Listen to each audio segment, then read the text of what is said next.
Hola estimada comunidad, Cableando Ideas es un espacio donde estaremos compartiendo información sobre la manufactura electrónica, tendencias tecnológicas y preguntaremos a nuestros invitados algunas dudas para ir cableando todas esas ideas que tenemos alrededor de esta industria. Hola, bienvenidos a todos a otro episodio en Cableando Ideas. Ahora tenemos un invitado especial quien se llama Adolfo Hernández Padilla. Y bueno, él es ingeniero funcional que tiene más de 12 años de experiencia dentro de la industria de manufactura electrónica. Y él estudió en el CETI Colomos, aquí mismo en Guadalajara, donde están las instalaciones de Ivy Test. Es tecnólogo y también tiene pues una maestría en diseño electrónico de tarjetas PCBs.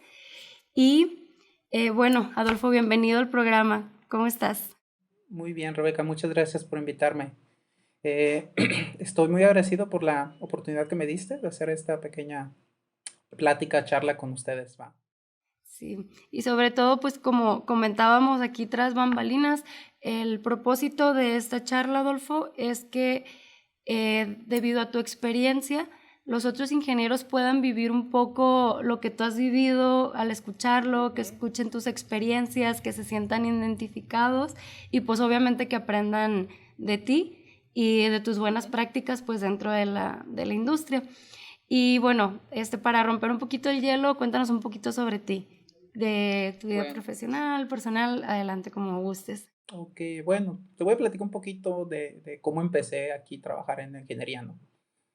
Eran allá por los 2008 cuando yo entré como técnico a una empresa, medio tiempo realmente porque yo seguía estudiando, entonces ese es un punto importante que debe aprender la gente que viene, ¿no?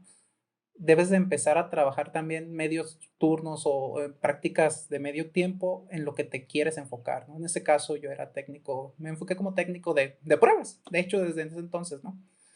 Donde aprendes lo básico, soldar un cable, ¿no? Creo que empiezas entendiendo eso, los diferentes tipos de conectores, pines, etcétera, ¿no? Y allí como fue pasando el tiempo, pues me fui incrementando más, terminé mi carrera en el 2010 y allí fue cuando empecé a darle con todo ingeniería, ¿no? Eh, Me encontré muchísimos problemas durante mi transcurso, ¿no? De mi carrera. Unos de los cuales, primero, una cosa importante que tenemos es la documentación, ¿no? Realmente la información que tú adquieres para hacer las cosas a veces viene, tú no sabes ni de dónde viene, ¿no? Tienes que estar tocando puerta para ver dónde viene la información. Sabes que este aspecto donde lo encuentro, esto qué significa, porque pues las personas pensamos diferentes, ¿no? Los diseñadores que hacen PCBs pues tienen su metodología de cómo creen ellos que es lo mejor, ¿no? Pero una persona de pruebas de validación tiene que entender lo que ellos quieren decir y transferirlo a una prueba. Es algo complejo, ¿no? Que me costó mucho. El ritmo de trabajo en manufactura, eso sí, fue muy pesado, ¿no?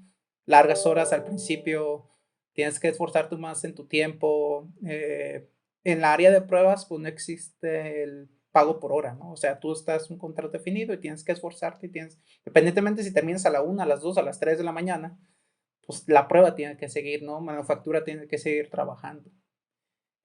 También es eso. Otro gran problema que me enfrenté fue el inglés saliendo, ¿no? En mi entonces, pues el inglés sí me costó mucho relacionarlo y empezarlo a convivir todos los días uno tras el otro, ¿no? Normalmente en las escuelas, no en todas las escuelas, pero en algunas escuelas no te dan el inglés apropiado que tú necesitarías cuando llegas a una manufactura, ¿no? Ese es otro problema que me enfoqué, ¿no? Y también yo soy ingeniero mecatrónico. Me enseñaron algo de programación, pero yo traigo más raíces de electrónica. El detalle es que al momento de entrar al equipo de pruebas funcionales, necesité aprender a programar diferentes lenguajes, ¿no? O sea, desde un scripting muy sencillo hasta un lenguaje de programación orientada a objetos, etcétera, etcétera. Y no nomás de un solo vendor, ¿no? De diferentes vendors que tenía que yo entender, ¿no? Porque había bifurcaciones y muchas capacidades, diferentes tecnologías en su momento, ¿no? Que me enfrenté.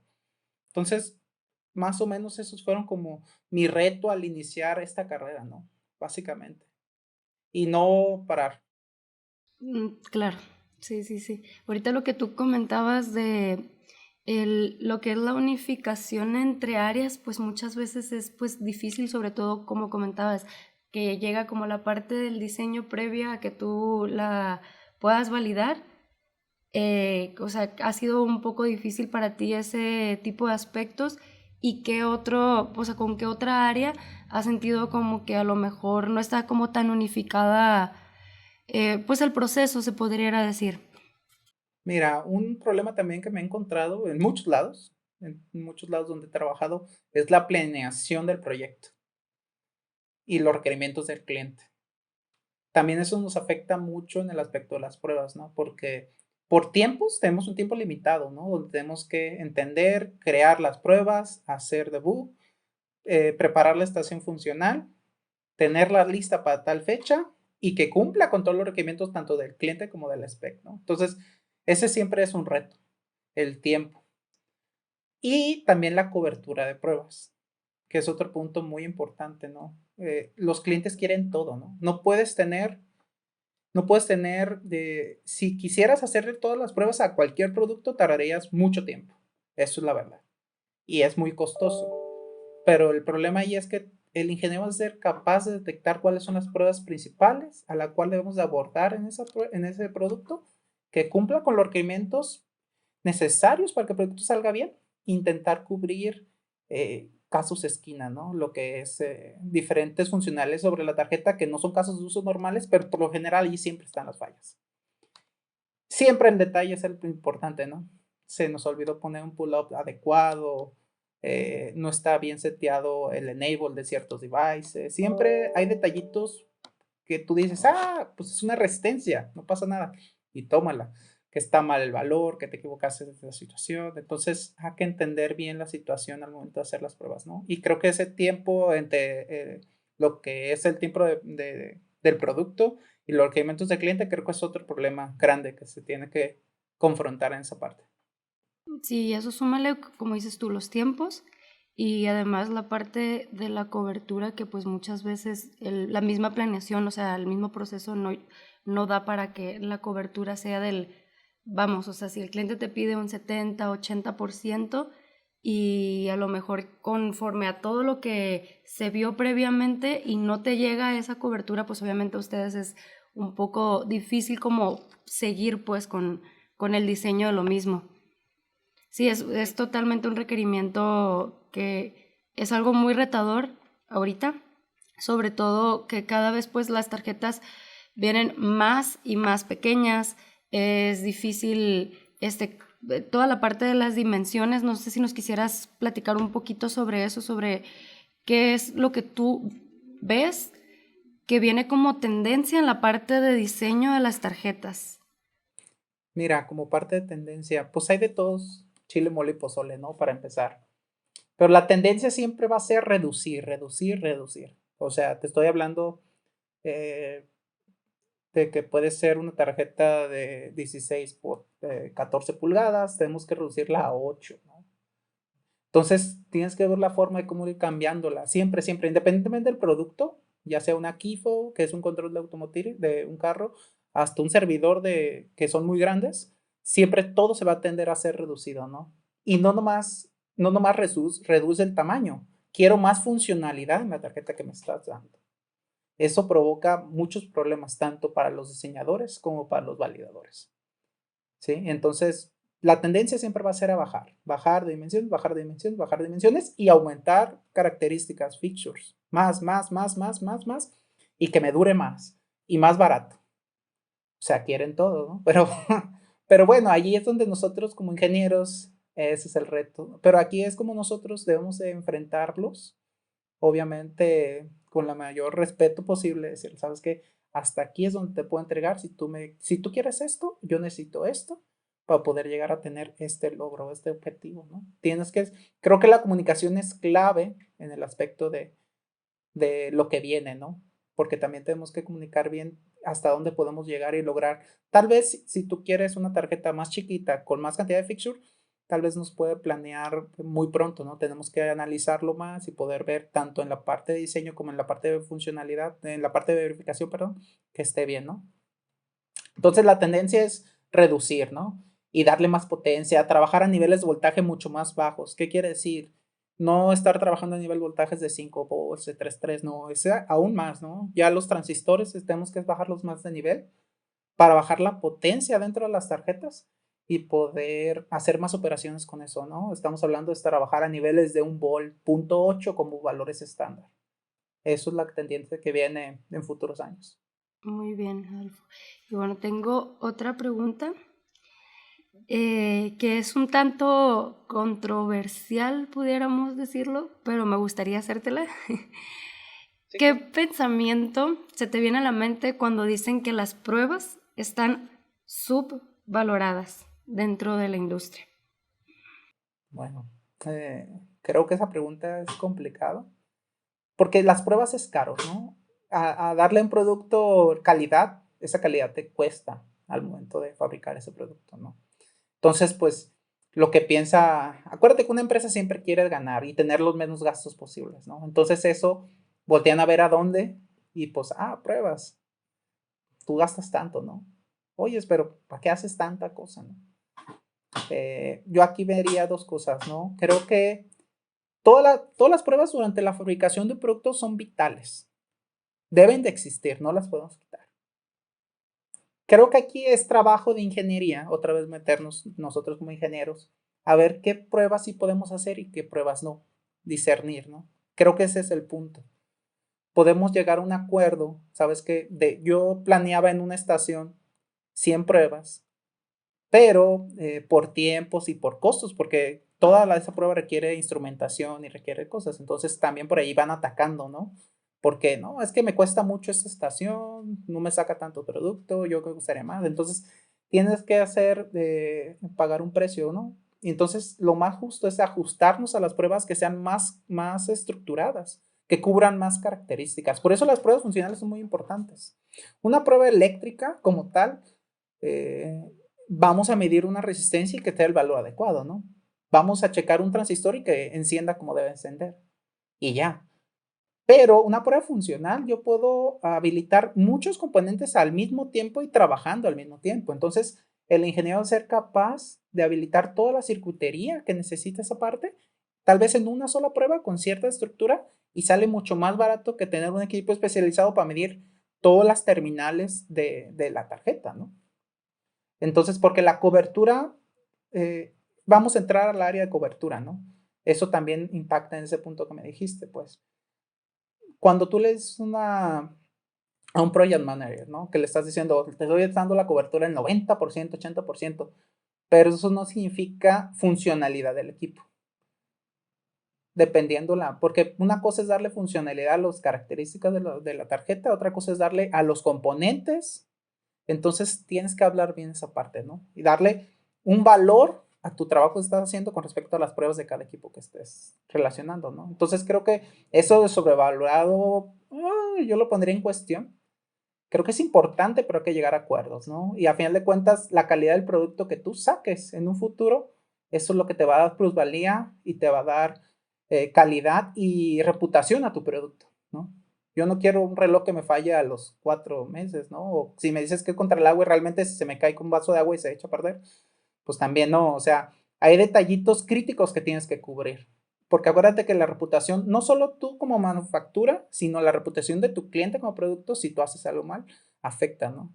¿Qué ha pasado con los automotrices, no? Sale una pieza mal y sale con back porque me equivoqué, porque me brinqué una prueba, Y la porque logística inversa y luego me sus dijo, costos. exactamente, porque el calidad me dijo, ¿sabes qué? Esta prueba sí es importante, pero llega el de manufactura y le dice, ¿sabes qué? Yo tengo que sacar 1000 piezas en un día. ¿Cómo le vamos a hacer? No, pues hay que skipear esto. ¿Crees que falle eso? No, pues dale. Entonces también eso afecta, ¿no? Al final de cuentas, pruebas que no hagas, pruebas que puede tender a fallar, ¿no? Entonces eso provoca dinero, gastos de dinero y de tiempo a fin de cuentas, ¿no? Entonces creo que de que están sobrevaloradas, creo que no, a mi punto de vista no es cierto, ¿no? Creo que son muy importantes, subvaloradas, perdón. Se me vino algo a la mente. Por ejemplo, ahorita que estabas comentando y que estabas poniendo como casos de ejemplo, si tuvieras, por ejemplo, a una persona que muchas veces sabemos que dentro pues de la industria los requerimientos no son claros para todos y no todos pues entendemos las diferentes áreas pues que hay en el proceso. Entonces, pues, esta pregunta viene y se hace, y no, bueno, más bien nosotros en IB Test nos las preguntamos por los diferentes escenarios que de repente salen y sobre todo en costos, y tú lo sabes, Adolfo, sobre todo en costos. Entonces, si tú tuvieras a una persona que se tuviera que convencer el por qué esa estación o esa parte de las pruebas tenga que remaner, tenga que quedar dentro de la línea, ¿qué puntos tocarías? Por ejemplo, ahorita en 30 segundos que me la quisieras contestar, ¿qué puntos tocarías así rápidamente como para hacer un resumen de todo lo que comentaste? Y, o sea, ¿qué le dirías así extra? Como en forma de convencimiento, vaya, porque al final de cuentas ustedes como ingenieros tienen todo pues tienen todo el knowledge técnico y el momento de tú traducir ese conocimiento tiene que llegar a lo mejor a oídos de personas que a lo mejor no van a estar dentro de las áreas técnicas de ingeniería, o sea, no van a estar dentro del pues un mismo ambiente, vaya, muchas veces son personas que también son administrativas, que a lo mejor no entienden mucho pues la dinámica, vaya. Pero ¿qué le dirías a esa persona como para defender tu punto? Pues mira, creo que un punto importante, lo vuelvo a repetir, es la comunicación con respecto a qué puedo hacer yo, qué es lo que tú quieres, qué es lo que esperas de mí y qué te puedo entregar, ¿no? Y llegar a un acuerdo, que es lo primordial. Entonces, vamos a partir de los requerimientos del cliente, ¿no? Entonces, entender los requerimientos del cliente es, antes de echar código, antes de echar un diseño de cableado, lo que sea, lo primero que deben de entender es qué quiere el cliente. Eso a la parte nuestra, ¿no? Y a la parte del cliente debe entender que eso debe de firmarse con papel, ¿no? Con sangre, literalmente. Creo que ese es un punto. Comunicación. Primer punto que tenemos con comunicación, ¿no? Comunicación en el aspecto de este. Segundo punto, dimensionamiento de tiempo, el schedule. ¿Cuánto tiempo tú me das para desarrollar lo que tú quieres con respecto a lo que me pides, ¿no? Creo que ese sería el punto 1. Si no tengo un schedule, yo sé que los tiempos son bien difíciles de cerrar, pero tienes que tener un average de manejo, ¿no? De tiempo. Creo que ese sería un punto importante, manejar los tiempos adecuados, tanto de implementación, desarrollo y pruebas finales, ¿no? Antes de liberarlo a líneas de producción o donde vaya a ser, ¿no? 4, entender tu unidad, ¿no? ¿Dónde va a estar trabajando tu unidad bajo pruebas, ¿no? Creo que es otro aspecto importante.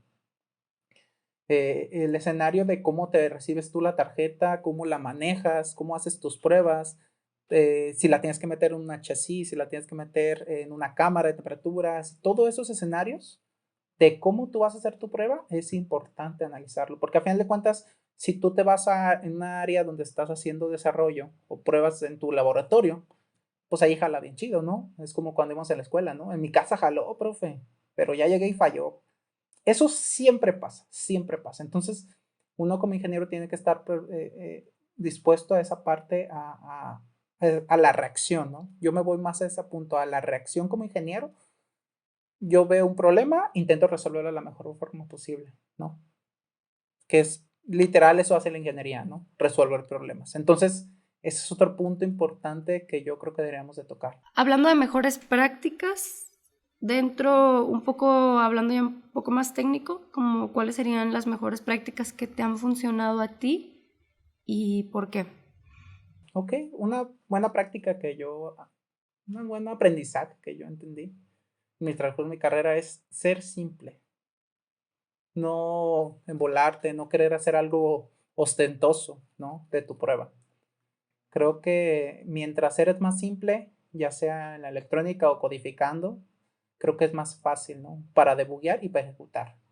Creo que ese es un punto importante, ¿no? Que yo le recomendaría a la gente que está haciendo equipos funcionales. Es, ve tu prueba algo sencillo y de esa prueba sencilla podrías incrementarla, ¿no? Su complejidad, pero siempre eso. También trabaja por bloques. Yo también pondría eso al respecto. Divide tu tarjeta por bloques funcionales que te puede facilitar esa estructura, ¿no? Y manejar un tipo de coverage con respecto a tus features funcionales en la tarjeta, ¿no? Más que ir por componentes, ¿ok? Creo que al trabajar con componentes te vas a un detalle, ¿no? Por ejemplo, si tienes un chip, ese chip tiene dos señales de reloj, tres señales de GPIOs de entradas y salidas, o tiene un reset. Entonces, si lo manejas como componente, puedes ir muy al detalle, pero eso te va a costar mucho tiempo y haces más complejo el estructura. Y si lo trabajas más como una función, sabes que este chip tiene que dar la hora, pues checa que dé la hora y ya lo estás cubriendo en cierta parte, ¿no? Ya si tienes más tiempo, ahí es donde vas a preguntar, ¿no? ¿Tengo más tiempo para hacer más cosas? Sí. Por lo menos lo funcional sí está. Entonces, que se enfoque por bloques, eso sería otra cosa, ¿no? Otra cosa es que se estructuren en su implementación o en sus secuenciadores de pruebas, ¿no? Yo sé que la industria es muy variable y todos quieren los suyos. No, yo quiero mi secuenciador. No, el mío es mejor. Pero el ingeniero funcional debe ser capaz de entender, por lo menos entender cómo podría hacerlo en algo que él domine para que se especialice esa persona, intentar brincarse a otro y ver cómo implementarlo en otros ambientes, ¿no? Para allí podemos hablar con el cliente e intentar, pues, seducirlo, ¿no? Sabes que yo te conviene esto, es por esto, aquello. Y así vamos estandarizando, ¿no? Porque creo que la estandarización es algo importante que viene también a futuro, que no debemos de tener tantas diferentes formas de implementar un secuenciador, ¿no? De pruebas. Tenemos que estandarizarlo. Entonces, creo que deben de entender que se debe de aprender de todo, pero creo que si te haces especialistas en algo, te conviene más como ingeniero funcional, ¿no? Porque pues ahí te agarras y es como más fácil, ¿no? Porque si empiezas a agarrar de todo es muy complejo, muy, muy, muy complejo. Y bueno, una última pregunta bueno, van a ser dos preguntitas. La primera es, ¿hacia dónde crees que vayan las tendencias o vanguardias para las pruebas funcionales en 5 o 10 años? Pero aquí me gustaría que habláramos un poquito en lo que tú te has especializado estos últimos años, que es la automatización de las pruebas. Estandarizar cosas, ¿no? Todo este mundo nos estamos alineando, toda la ingeniería nos estamos alineando a estándares, ¿no? De protocolos de comunicación, estándares de diseño de PCBs, estándares de productización, etcétera, ¿no? Entonces también nosotros como ingenieros de funcionales tenemos que estandarizarnos, ¿no? A mí me encantaría que hubiera una estructura de estandarización de secuenciadores para empezar, ¿no? De intentar trabajar con tal vez un frontend único, que es lo que yo me gustaría ver en tendencias futuras, ¿no? De hecho, podría ser, ¿no? Unificar solamente uno y abajo de eso, pues ya puede haber identificaciones de marcas o X y cosa, ¿no? Pero yo creo que la tendencia va a ser esa parte, ¿no? A unificar la estructura, hacer las estaciones tal vez más pequeñas, ¿no? Entonces vamos a intentar reducir las estaciones, ¿no? Que sean casi que quepan en una caja de zapatos, ¿no? Algo así, pues es lo que yo creo que va a empezar la tendencia. Muy bien. Y otra pregunta también, es, ¿cómo sigues aprendiendo dentro de tu área o en lo que te especializas? ¿O qué actividades crees que a lo mejor tú hagas extracurriculares o qué es una buena práctica tuya como personal que te ayude también como a seguir ese balance entre trabajo, vida personal, algo que tú hayas como desarrollado como skill fuera de y que te funciona dentro pues ahora sí, de tu vida profesional? Bueno, pues de diferentes formas, ¿va? Leyendo información de internet, obviamente, atendiendo foros internacionales sobre electrónica de pruebas. Me gusta mucho eso y también los leo, ¿no? Los podcasts como este podría ser otra alternativa, ¿no? Porque a final de cuentas ves información importante, ¿no? De diferentes personas y puntos de vista. El autoaprendizaje es una forma muy buena, ¿no? De poder hacerlo. Yo en particular, punto de vista, también me fui por el lado de la educación, ¿no? Yo dar clases acerca de lo que tú haces te hace más experto y siempre te pone al día, ¿no? Sí, Al momento que totalmente. das clases, te enfocas y te desarrollas más tus skills, ¿no? De entender esa parte, lo que estás viendo día al día, ¿no? Y mejorarlo, ¿no? Yo sí recomendaría a muchas personas que si quieres ser experto en algo, des clases de eso. Ujú, que te vayas Ya por el sea lado en de la la escuela, docencia. exactamente, por el lado de la docencia, ¿no? Que lo veas como un trabajo alterno, ¿no? No un trabajo tal vez Y a fuerzas tienes que ponerte al día. Aprendes porque aprendes, ¿no? Ahora sí entiendes todo, ¿no? Yo creo que esos son los puntos importantes. Y entiendes sobre todo las mentes que vienen en el futuro. Ya vienes qué compañeros te van a tocar en un futuro. Dice, mira, sí, no, a ver, más o menos. Y claro que por generaciones sí somos, pues obviamente de pensamientos diferentes, entonces... Definitivamente. Y aquí, con esta pregunta me gustaría cerrar, Adolfo, por ejemplo, estas mentes que vienen en un futuro, ¿qué recomendación les das tú, por ejemplo, a esos chavos que están en la universidad apenas pues estudiando y que van a enfrentarse a lo mejor en 1 o 2 años a ya la carrera profesional? ¿Qué consejo le das a ellos? Que no se rindan. Es complicado en un inicio. Pues siempre te avientan con bala de cañón muchas gentes, ¿no? Esa es la verdad. Entonces tienes que saber aprender a aprovechar las oportunidades que te den la vida. También tomar en cuenta si realmente decidir si esto es lo tuyo, ¿no? Eso es muy importante. No sirve nada tener gente que salga, pero si no le gusta lo que hace, es complicado tener una buena calidad de trabajo, ¿no? Tanto para el quien se lo estás proveyendo como para ti mismo. Creo que deberían de pensar eso muy bien. Preguntar qué haces tú, ¿no? Oye, ¿qué haces tú en tu trabajo?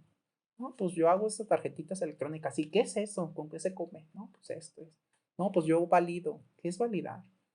¿Qué es verificar? ¿Qué es lo mismo? O sea, cuestionarse, que es otro punto importante que debe de hacerse las nuevas generaciones o la gente que se quiere dedicar a esto, ¿no? Debe de ser tiene que generar autoaprendizaje, ¿no? Creo que eso es un punto vital en esta industria de verificación y validación. Hay mucha información, pero está descentralizada, ¿no? La encuentras por todos lados en un montón de idiomas. Tienes que intentar enfocarla en uno solo. Ser de ese tipo de persona.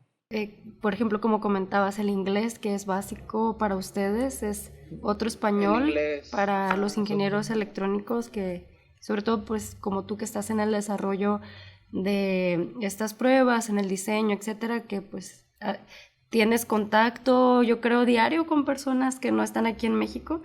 Every day, all the time. Sí, todo el día, ¿no? O sea, siempre tienes que estar pendiente. Tu inglés ya debe ser tu segundo idioma, ¿no? O sea, anteriormente era más difícil, ahorita ya es más fácil, ¿no? Tantos tutoriales, tantas aplicaciones móviles, hay muchísimas formas de aprender. Y eso, pues, o sea, esa parte, como te digo, creo que es lo importante, que les digo, que les recomiendo, que le echen ganas, si les gusta, que le echen ganas. Siempre hay gente que va a apoyarlas, o sea, siempre va a haber alguien que tengas como meta, yo quiero ser como ese ingeniero porque es pues, muy bueno, ¿no? Es mi meta a seguir. Creo que eso es muy importante, que se lo tomen también, porque si no tienes un propósito, pues también eso mata todo, ¿no?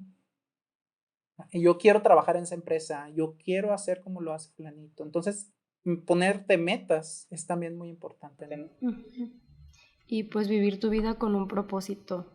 Exactamente, o sea, todo debe ir compartido, ¿no? Tanto trabajo como vida personal debe de ser equilibrada. Sí, claro que sí. Y ser feliz. Y ser feliz, exactamente. Lo que cabe. Muy bien, pues muchísimas gracias, Adolfo, por tu tiempo. La verdad que estuvo muy amena la plática y ahorita nos tocó hablar un poquito sobre ti. Fue una intro, pero nos gustaría ya después tenerte en el programa, a lo mejor con un tema un poquito más enfocado, a lo mejor con algo un poco más, pues ahora sí, algo más directo. Pues ahorita quisimos abarcar como varias cositas como en forma de presentación, porque ese es el propósito de todos los episodios, presentar un poquito de los ingenieros funcionales que invitamos al programa. Entonces nos encantaría tenerte de nuevo y muchísimas gracias por tu tiempo, de verdad. No, gracias por invitarme y estaré agradecido que vuelva a poder asistir con ustedes. Muy bien. Muchas gracias. Vale. Y hasta gracias luego. A todos, gracias por ver otro episodio de Cableando Ideas. Nos vemos.